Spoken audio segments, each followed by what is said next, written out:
Ravi de vous retrouver pour l'analyse du Quintet Plus de ce dimanche 24 mai sur l'hippodrome de Paris-Longchamp. Ils seront 16 compétiteurs à s'affronter dans le prix de l'Orangerie qui se dispute sur le toboggan, le parcours des 1400 mètres. Et pour m'accompagner dans cette analyse, Abdelak, comment ça va? Comment ça va Hugo? Super content d'être avec toi pour analyser ce Quintet avec des chevaux qu'on commence à bien connaître à ce niveau. Plaisir partagé Abdelak, et je pense que tout le monde l'attend. Qui vois-tu s'imposer dans cette épreuve? Bon, j'espère que ce sera enfin le jour du numéro 6 Kraskov qui n'arrête pas de collectionner les places ces dernières semaines dans la catégorie des Quintet Plus. La dernière en date, c'était justement sur le parcours qui nous intéresse, sur le toboggan de Paris-Longchamp. Il se classait 3e dans une course enlevée par le très bon Alf. Il était battu certes par Skylight Brochard ce jour-là, mais ce dernier va se retrouver beaucoup plus à l'extérieur cette fois, donc je pense que ça peut faire la différence. Kraskov, c'est un attentiste, on le connaît, il aura besoin évidemment d'un bon parcours. Il a un numéro de corde qui va permettre à son jockey Christophe Soumillon d'adopter la tactique qu'il souhaite. Il partira de la corde numéro 5 et je pense que ça va être le jour de Kraskov. Tu l'as un petit peu dit, je vous invite à regarder un petit peu la course de rêve. Ah oui, il faut absolument la regarder. Le 30 avril dernier, c'était vraiment la véritable note, comme tu l'as dit. Et il était plusieurs compétiteurs dans cette épreuve qu'on retrouve ce dimanche, à l'image également de Tortisambert, le top weight qui était 5e. Tortisambert, un peu à l'image de Kraskov, ouais. Krashkov, on va y arriver. J'ai eu peur de mal le prononcer depuis le début, mais en fait, je suis dans le vrai. Kraskov, Tortisambert a mis beaucoup de temps à gagner son quintet. Ceux qui avaient la carte d'abonnement, ont touché pas mal de places, mais ils ont enfin touché la gagne. C'était le 26 mars dernier. Il a été pénalisé au poids et il a prouvé ensuite en se classant 5e qu'il était toujours compétitif. Donc il fera également. Il y a quand même beaucoup de poids, mais il fera également partie de mon ticket.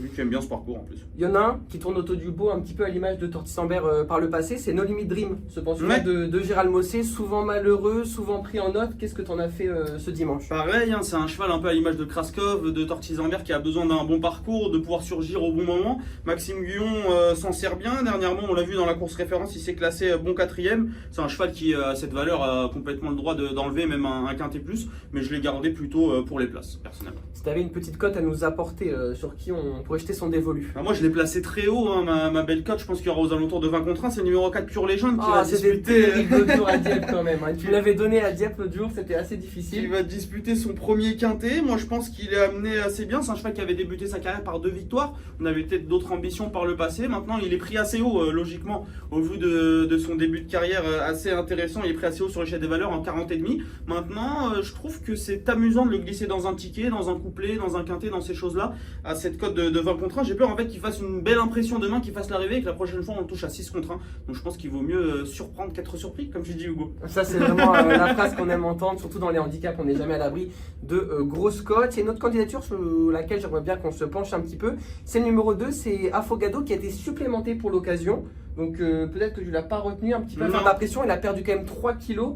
Il fait son retour dans les handicaps, mais pareil, c'est un petit peu une affaire d'impression. Ouais, mais les protégés de Pierre Joachim Brandt sont en super forme, notamment dans la catégorie de l'handicap. Donc c'est vrai, c'est un peu mon regret. Afogado, ce serait peut-être mon 7e cheval. J'ai essayé de faire un ticket à 6 chevaux pour essayer de resserrer un peu. Mais c'est vrai qu'il a évidemment une chance, même si la dernière fois je suis resté un petit peu sur ma faim. C'était une rentrée, certes. Comme tu l'as dit, il a été abaissé au poids. Ça peut peut-être suffire pour faire l'arrivée, mais j'ai décidé de prendre le risque de faire ça. Il y en a un qui a été malheureux l'autre jour, justement dans la course de référence dont on vient évoquer donc juste avant. C'est Talentuoso qui était 9e ce jour-là, mais tu l'as mis en bout de ton ticket. Ouais, Talentuoso qui va partir de la corde 16, donc c'est pour ça que je l'ai mis vraiment en bout de piste. Il va devoir avoir des numéros de corde, sur 1400 mètres, ça t'effraie pas avant coup. Avec un virage qui arrive assez rapidement et les chevaux de la corde qui vont sûrement pas laisser leur place. Mais bon, Talentuoso c'est vraiment un cheval qu'on connaît bien dans cette catégorie, qui a déjà gagné son quintet, qui a enchaîné ensuite après son succès par 3 places consécutives. Je trouve que dernièrement il avait le jour un peu tôt, donc il est à racheter. Avec ce numéro 16, je serais pas étonné que Marvin Grandin monte un petit peu sage dans la première partie de course, et s'il parvient à se faire ramener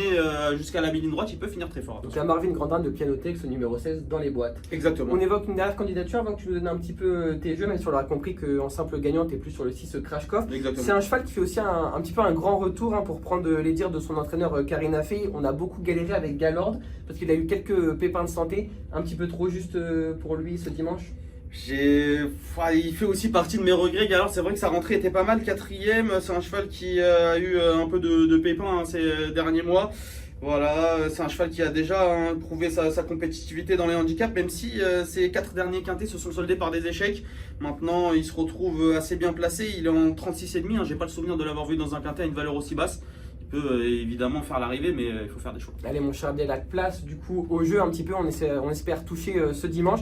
Pour le gagnant, tu l'as dit, numéro Kraskov, 6, ouais. Kraskov. Le jour de Kraskov avec Christophe Soumillon, on espère un bon parcours et leur tomber dessus dans la ligne droite. C'est clair, net et précis. Pour un couplet, tu l'as dit un petit peu pour avoir beaucoup de cotes. Pure Legend, le numéro 4, je vous conseille aussi de mettre une petite pièce sur le 2 sur 4 pour assurer une place en plus. Couplet gagnant placé 2 sur 4, ça peut être sympa. On va surveiller avec attention les débuts de Pure Legend dans les C'est handicaps. vrai que l'offre qui nous est offerte, il y a beaucoup de jeux, parfois qu'on sous-estime dans le quintet, mais ne pas négliger non plus le 2 C'est sur vrai. 4. Souvent on est malheureux, 4ème, on n'a pas la place, on est un petit peu déçu. Là au moins on peut avoir le 4ème, donc on n'hésite pas. Et place au ticket, tu m'as fait un petit combiné en 6 6, ouais, en 6, j'ai essayé de resserrer un petit peu pour qu'on puisse toucher en mise pleine si c'est le cas, avec le 6 Kraskov, le numéro 4 Pure Legend en deuxième position. J'ai passé le 9 No Limit Dream ensuite, l'As Torchizenberg que j'ai également Ce gardé. vieux tonton. Et ensuite, les deux chevaux qui vont 3 et 5. devoir s'élancer à l'extérieur, Ouais, là, Skylat Brochard de la corde 15 et le 5 Talonchoso de la corde 16 en espérant qu'il s'épaule dans la ligne droite. Merci Abdelak pour cette analyse. Merci Hugo. N'hésitez pas à vous rendre sur equidia.fr pour peaufiner votre papier jusqu'à dimanche et à scroller sur nos réseaux sociaux. On n'est jamais à l'abri d'une info de dernière minute. En attendant, je vous souhaite une bonne fin de semaine à tous et bon jeu. Ciao, ciao. Ciao.